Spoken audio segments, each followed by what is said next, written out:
देखिए ये डॉक्टर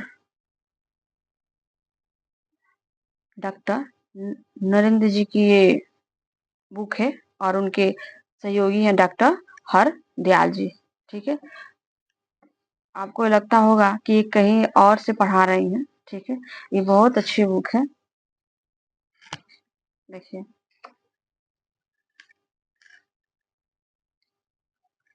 दिख रहा है आपको, ये मोटी किताब है। ठीक है,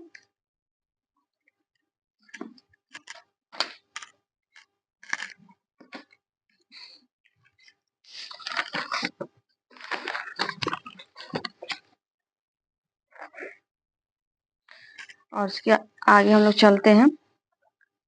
शांति प्रिय द्विवेदी जी, छायावाद की इन्होंने क्या है, छायावाद एक दार्शनिक अनुभूति है।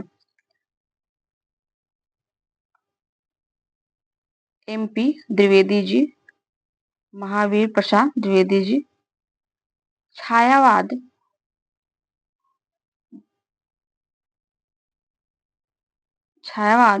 बांग्ला भाषा की कविता का हिंदी में अनुकरण है। सूर्यकांत त्रिपाठी जी यहाँ पे नहीं है। देखिए किसी ने बच्चे ने कहा था।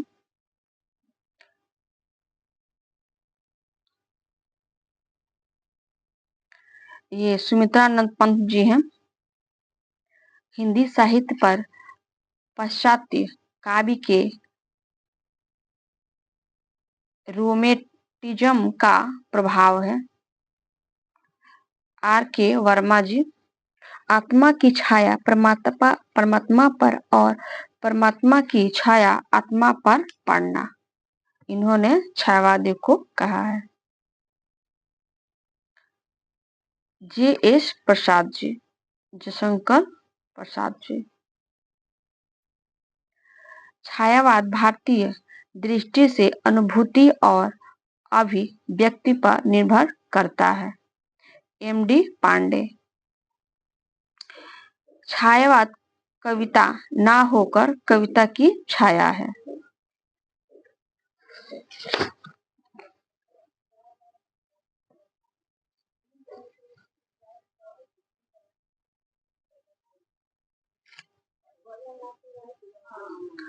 छायावाद की प्रमुख विशेषताएं क्या है?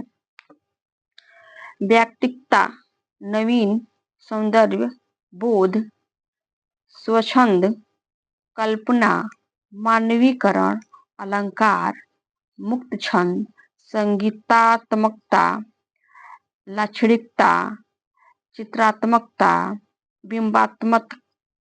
बिंबात्मकता, कोमलकांत, पदावली।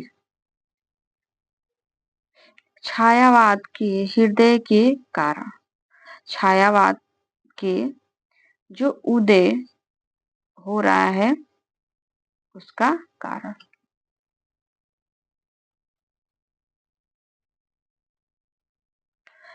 रीतिकालीन सिंगारलिका द्विवेदी युगीन इति वृत्तात्मकता, नैतिकता, आदर्शवाद और आत्मीयता। छायावाद के आरंभकर्ता कौन कौन से हैं, किसको किसको माना जाता है?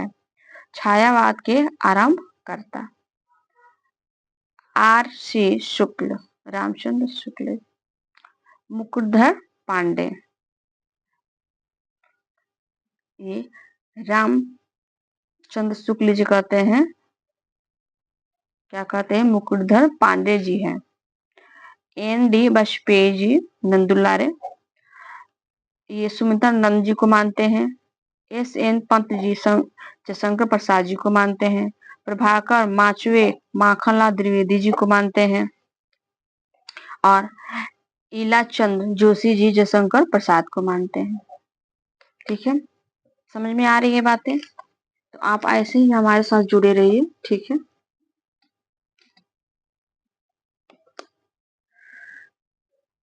छायावाद के प्रमुख बिंदु।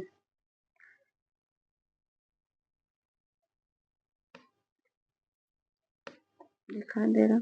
पंत के छायावादी विचार पल्लव की भूमिका में है। दूसरा है छायावादी स्तंभ प्रसाद, पंत, निराला और वर्मा जी। छायावाद के त्रिदेव। छायावाद के स्तंभ कौन कौन से हैं? छायावादी स्तंभ कौन कौन से हैं? प्रसाद जी हैं, पंत जी हैं, निराला जी हैं और वर्मा जी हैं। छायावाद के त्रिदेव किसे कहा जाता है और त्रिदेव कौन कौन से हैं? प्रसाद जी हैं, पंत जी हैं और निराला जी हैं। और ये एग्जाम में आया हुआ है, ठीक है।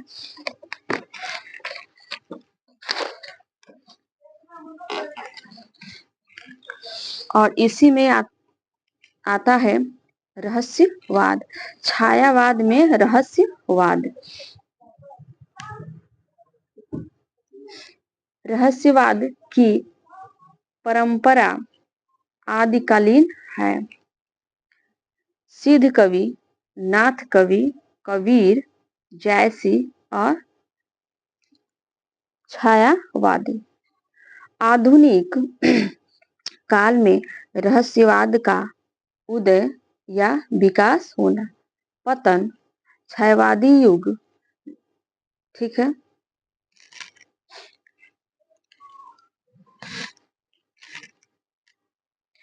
डॉक्टर नामवर सिंह हिंदी साहित्य में रहस्य भावना तो प्राचीन है किंतु रहस्यवादी आधुनिक है।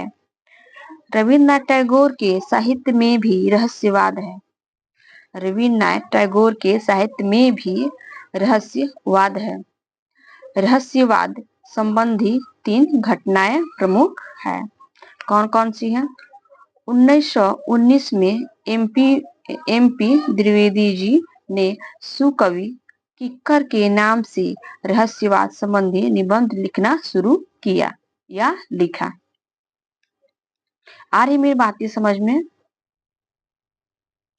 का हो हम बहन भाई, समझ में आवा था? तो चलो आगे बढ़ा तनी जा। आजकल की हिंदी की कवि कविताएं। 1919 में माधुरी पत्रिका में अवध उपाध्याय जी के रहस्यवाद संबंधी लेख लिखे गए। और तीसरा है, देख लीजिए एक बार दोबारा से पढ़ देती हूँ। 1919 में माधुरी पत्रिका में अवध उपाध्याय जी के रहस्यवाद संबंधी लेख। तीसरा है 1929 में R.C. शुक्ल आधुनिक काव्य में रहस्यवाद नामक पुस्तक का प्रकाशन किया।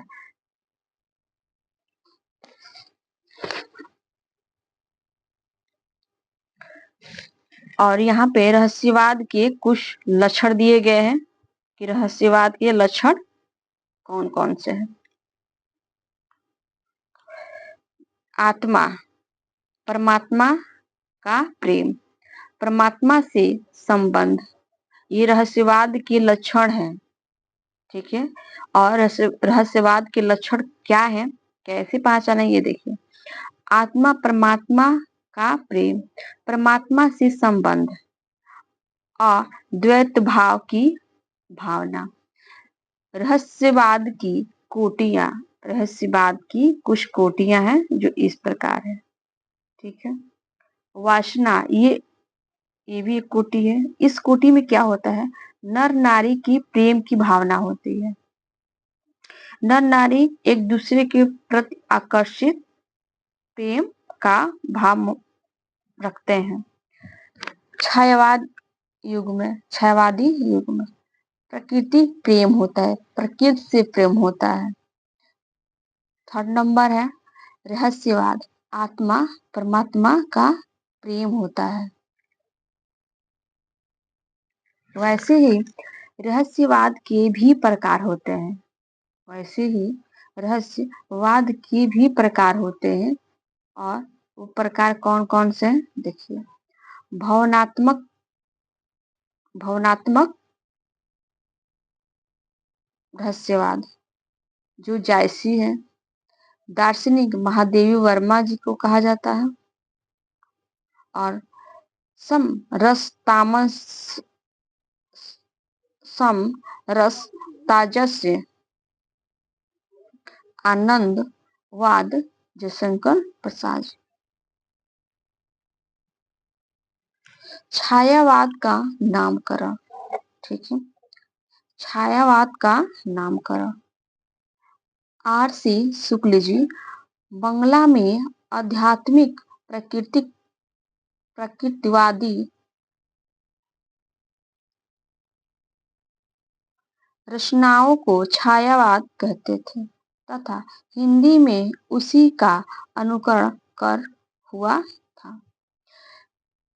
H.P. द्विवेदी जी, हजारी प्रसाद द्विवेदी जी 1920 में श्री शारदा पत्रिका जबलपुर जो MP में है में मुकुटधर पांडे का एक लेख प्रकाशित किया था, ठीक है।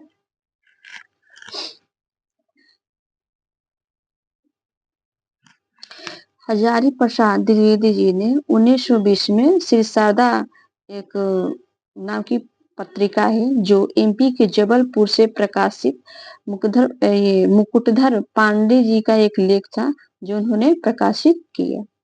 उसका शीर्षक था हिंदी में छायावाद। उस पत्रिका का शीर्षक था हिंदी में छायावाद। यहाँ पे छायावाद वर्सेस रहस्यवाद। शांति प्रिय द्विवेदी जी छायावाद और रहस्यवाद एक दूसरे के चचेरे भाई हैं। क्या कहा? एक दूसरे के चचेरे भाई हैं। R.S. शुक्ल जी जो मत चिंतन के क्षेत्र में अद्वैतवाद है वही मत भाव के क्षेत्र में रहस्यवाद है। आप एक एक पॉइंट को नोट करते जाइए, मैं यहाँ कोई फास्ट नहीं करा रही हूँ, ठीक है। और ठीक है, आगे चलते हैं। H.P. द्विवेदी जी सीमाहीन परम प्रेम भय भगवान के साथ निरंतर प्रेम भाव। छायावाद के प्रमुख कवि और हम लोग यहाँ पर पढ़ेंगे छायावाद युग के जो प्रमुख कवि हैं जो छायावाद युग में कवि हुए, उनको जन्म के अनुसार यहाँ सीक्वेंस में लगाया गया है, ठीक है। जो इस प्रकार है। पहले है जयशंकर प्रसाद, ठीक है। आप उनका जन्म और मृत्यु के बारे में पढ़ सकते हैं। देखिए 1879 से 1939 तक, ठीक है, उनका जीवन काल था। उदय शंकर भट्ट, सूर्यकांत त्रिपाठी निराला जी, सुमित्रा नंदन पंत जी हैं, लक्ष्मी नारायण मिश्र जी हैं,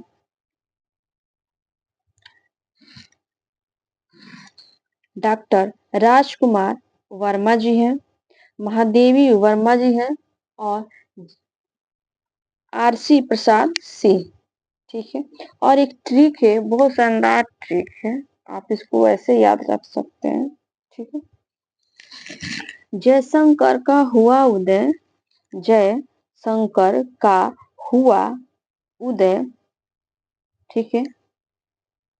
जय शंकर का हुआ उदय और सूर्य के निकले पंत, सूर्य के निकले पंत।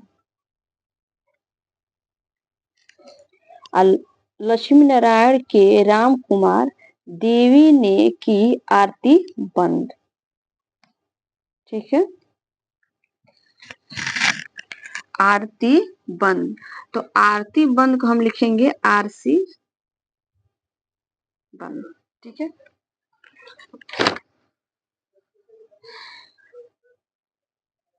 और हम लोग ये भारतेंदु युग की ये ट्रिक है।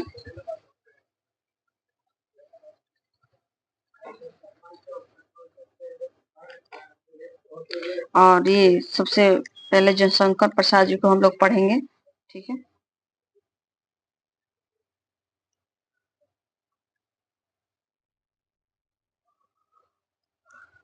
इनका जन्म बनारस में हुआ था। ये बनारस के रहने वाले थे जयशंकर प्रसाद। और उनके पिताजी का नाम था शिव रतन साहू जी। उनका कार्य क्या था, तंबाकू का उद्योग था, उनका बिजनेस था।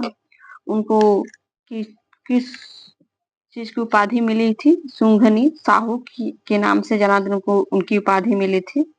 ब्रज भाषा का नाम कालाधर। छायावाद का प्रवर्तक माना जाता है और छायावाद के ब्रह्म भी कहा जाता है। और इनकी रचना है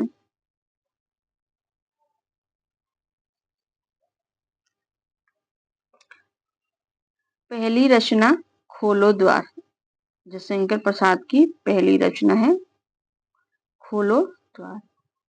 पहली कविता है सावक पंचम 1906 में। पहला काव्य संकलन है कानन कुसुम 1916 में। ठीक है। पहली छायावादी कविता है प्रथम प्रभात झरना। ये वेरी इम्पोर्टेंट। ठीक है। 1918 में। पहला उपन्यास कंकाल है। ठीक है। 1928 में ये जयशंकर प्रसाद का उपन्यास है। पहला नाटक है सज्जन, जो 1910 में प्रकाशित की गई रचना की। पहली कहानी कौन है, ग्राम है, 1910 में इंदु पत्रिका में प्रकाशित की गई थी। पहला कहानी संग्रह है छाया। कुल उपन्यास इनके कौन कौन से हैं, कंकाल 1908 में, तितली 1934 में, इरावती है जो अपूर्ण है। क्या है, ये पूरा नहीं हो पाया, जिसे हम कतई याद रख सकते हैं। कतई एक ट्रिक है। ठीक है। जयशंकर प्रसाद के उपन्यास का ये कतई ट्रिक है। क कमिस कंकाल, तमन तितली और ई से इरावती, जो अपूर्ण है, जो अधूरा है।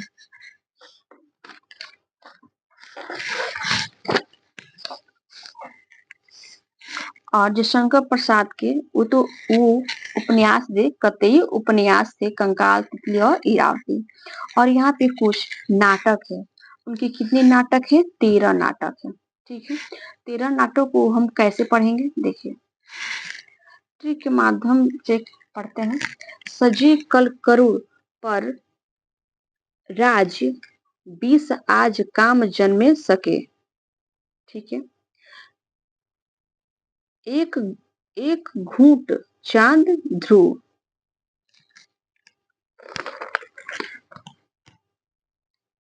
पहला है सजे सजन, कल्याणी परिणाम कल का है, करुण करुणालय, पर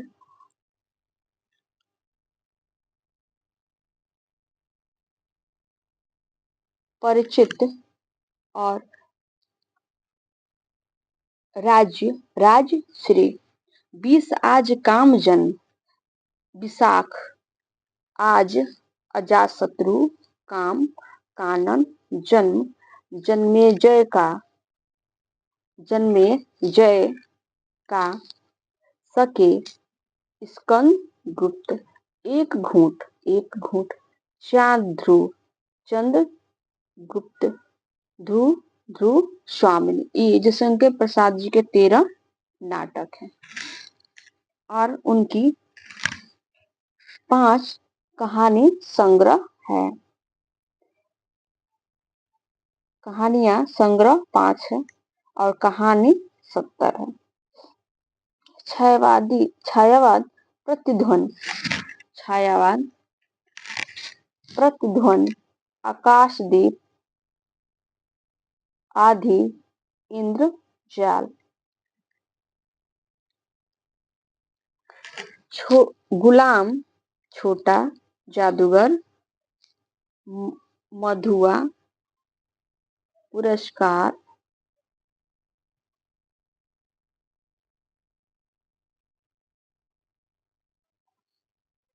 गधा, शाही,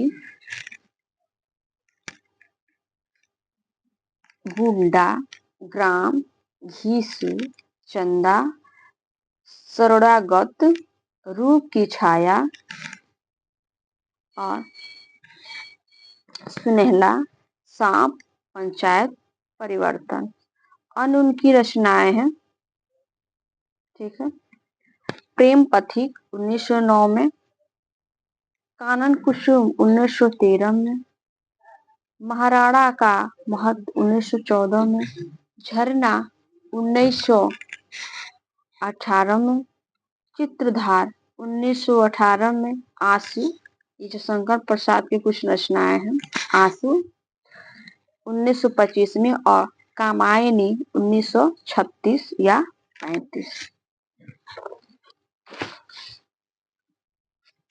और उनका ये महाकाव्य कामायनी है। ठीक है, देखिए। और हम लोग कामायनी को कल पढ़ेंगे। छायावाद का सर्वश्रेष्ठ महाकाव्य है ये। क्या है? कामायनी। इसका प्रतीक क्या है? मनु, श्रद्धा और ईडा। ठीक है, मनु, श्रद्धा और ईडा। इसके बारे में हम लोग कल अच्छे से पढ़ेंगे कि ये मनु, ये प्रतीक का मनु है, इसका मतलब क्या है? श्रद्धा है, किस चीज को कहते हैं, और ईडा इसका मतलब क्या है, और इसमें कितने सर्ग है? इसमें 15 सर्ग है। ठीक है, तो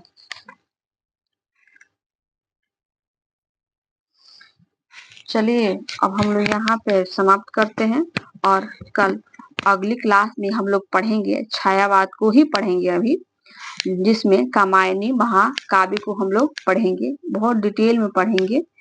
ठीक है, यहाँ जो कुछ भी यहाँ पे छूट गए हैं, कुछ पॉइंट छूटे हुए होंगे, मैं यहाँ पर मेंशन करके आपको कल बताऊंगा, वो कहीं जाने की जरूरत नहीं है। ठीक है, और बीच बीच में हम लोग ग्रामर का पोर्शन भी करते चलेंगे। ठीक है, थैंक यू सो मच।